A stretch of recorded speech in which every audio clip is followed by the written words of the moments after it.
The past couple days, Carrie and I have been blessed because a seminary classmate of mine, Father Ed, is in town, and he was staying with us. And, well, if you really want to know the dirt, you can ask Ed, because seminary days were like grad school or college. But remember what happened at General stays at General. And I have stories I could tell, too, and I'm sure his wife, Mary, would not want to know. But when I was thinking about Ed, I couldn't help but reminisce my time at General Seminary in New York. Ed and I had the pleasure of going through many of our classes together, and he will, of course, fondly remember Father Wright, who is our history professor of early church history patristics. And Father Wright is one of those teachers who has the same spiel every year. But Father Wright would also have us do several papers to write and turn in, not long and difficult, but papers nonetheless. And as I was a straight A student, I wasn't too worried about the papers.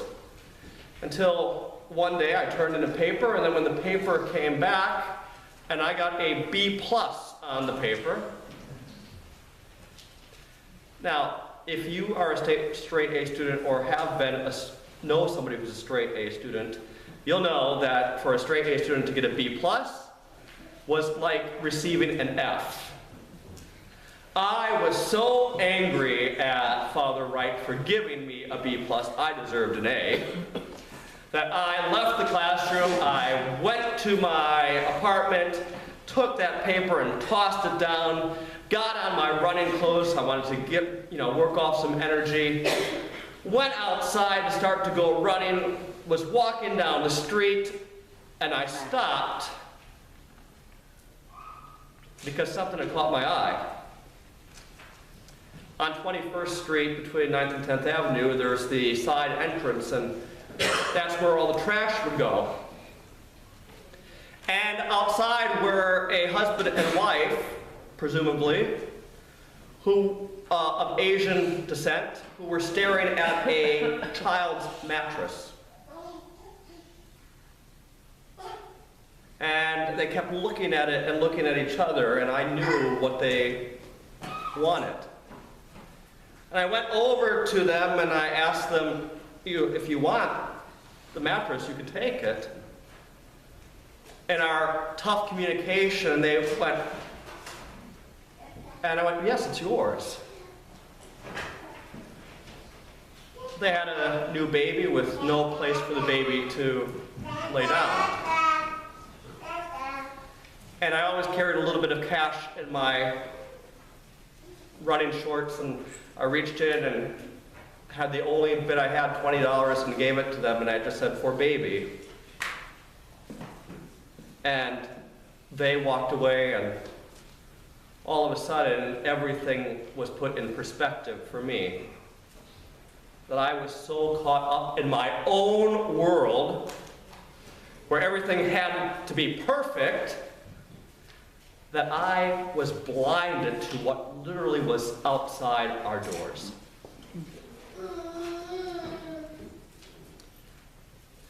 For those of us who live in this area, which is most of us, I think too often we're blinded. We live in safe neighborhoods. I've lived here in Wantagh almost 10 years, and knock on wood, for the first time in my adult life, I've never had anything stolen. Never. Nothing burgled. The house hasn't been burgled. Nothing's been taken from the backyard. And I really feel naively safe. I know my neighbors. They're all good people. I know we all watch out for each other. They don't have any needs. I don't have any needs. Everything is hunky-dory in our little neighborhoods. And I think I become so comfortable with living in this area that I forget the fact, and I'm blinded to the fact, that not everyone is in such great of a place.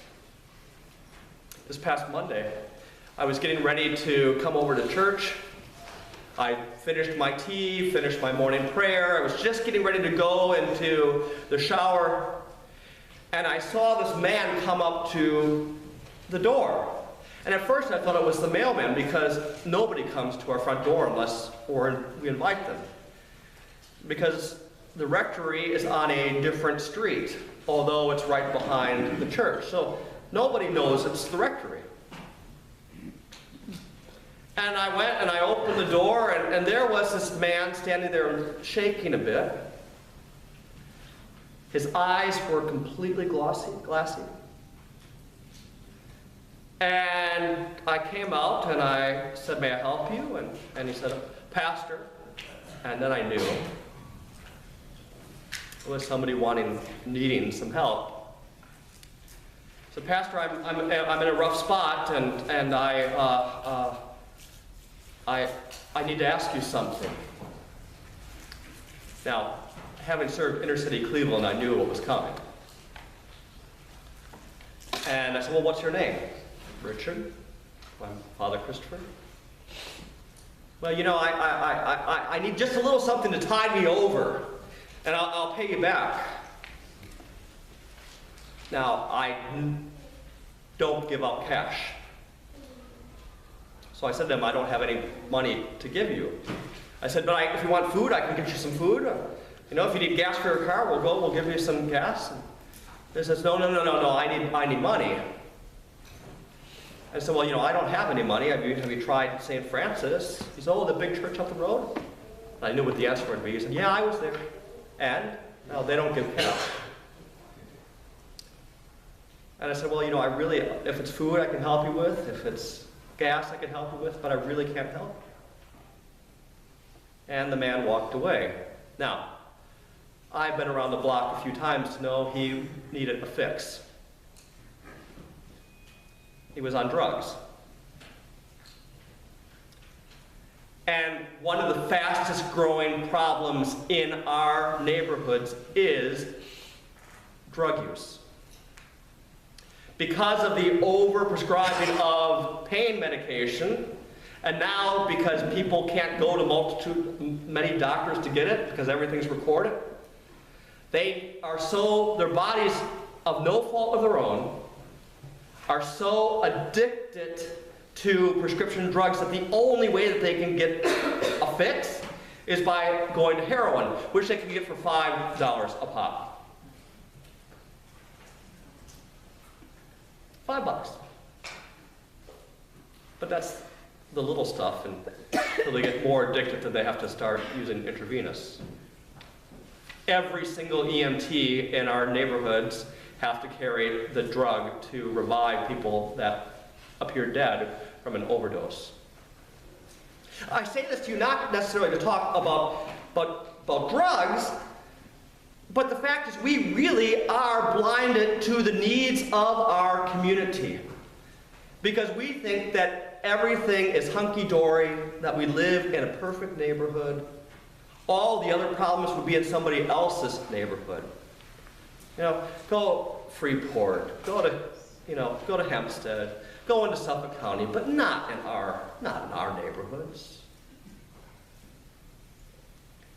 For the past several weeks, on each Sunday, I've been talking about our core values and what it means to be a Christian at St. Jude's as Episcopalians. The first week I talked about Christ-based worship. Then I talked about inclusivity. And then a sense of community. Last week was on dealing with, look what happens, my mind is gone. Discipleship. Something we don't want to talk about. And this morning, our last core value is outreach. Outreach. We thank God for our blessings by sharing our gifts with others, serving those in need, empathizing with the disenfranchised, and exercising responsible stewardship of God's creation. Jesus didn't have that many commands for us. Love the Lord your God with all your soul, all your strength, all your might. Love your neighbor as yourself. Pray for your enemies. feed the hungry, clothe the naked, visit the prisoners, heal the sick. Going out from our own comfort zone to be with the other, to share our gifts that God has blessed us with them. Now, I am sure if I ask each of you, you'll say, yeah, I'm a good person with outreach. If Father Christopher asks us to bring food, we'll bring food. If we have a special fundraising thing, we'll give some money.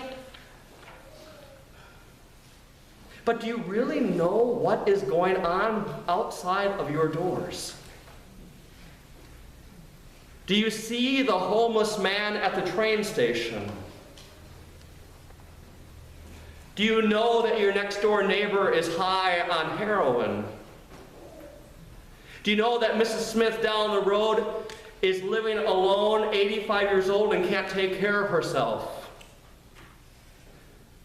Do you know that Jenny around the street is a single mom and is trying to pay her home mortgage, pay the ridiculously high taxes on her home, and try to put food on the table for her kids and can't do it? Do you know your neighbor at church who's suffering? If we really are going to be the people that God is calling you and me to be, then we have to open our eyes, unlike the disciples did in Garden of Gethsemane who fell asleep. We need to stay awake, be vigilant, and go out these doors and find the needs and do our best to do something about it. And we're going to try to do that over the next several weeks and months. But until we get there, I am going to challenge you today at the beginning of this Holy Week to do one thing. Now, with all of you, with all the kids that are here, we have, 150, 160 folks here about today. Good guess, ushers? About right? Yeah. So imagine if 150 of us this week will go out of our way to make the difference in the life of one person who needs it. If you see somebody is hungry, go and buy them a sandwich. If you see a neighbor in need, go over and help them. If you know somebody who is sick, talk to them on the phone. Pray with them. Be Jesus to them to be the people of God we are supposed to be. Not just on Sunday morning, but each and every day of the week. Imagine the difference that would make if each of us would do that this week. All it takes is one person, one moment, to change somebody's life forever.